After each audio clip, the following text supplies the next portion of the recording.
আপনাদের অনেকেরই কোয়ারিজ থাকে না যে প্যাচ লাগানো অবস্থায়, দেখতে পাচ্ছেন আমার প্যাচ লাগানো আছে, এই যে দেখুন প্যাচ লাগানো অবস্থায় আমি এক্সারসাইজ করতে পারবো কিনা। তো প্যাচ লাগানো অবস্থাতে আজকে আমি এক্সারসাইজ করবো, করে আপনাদের দেখাবো।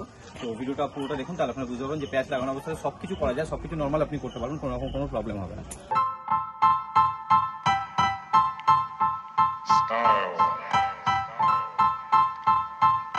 Style is the answer to everything. A fresh way to approach a dull or dangerous thing.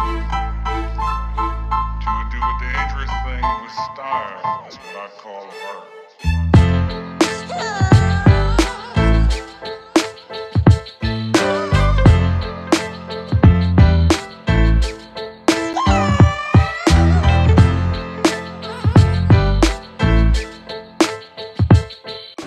ভালো লেগে থাকে আপনাদের তাহলে চ্যানেলটাকে সাবস্ক্রাইব করতে ভুলবেন না। আর এরকম আরও ইনফরমেশন নিয়ে আসবো এয়ার প্যাচের উপর। আমার মনে হয় আপনাদের যে কোনো কিছু আপনারা চাইছেন যে এর উপরে ভিডিও হোক, ওর উপরে ভিডিও হোক, আপনারা আমাদের কমেন্ট করতে পারেন, তারপর আমরা ভিডিও বানাবো।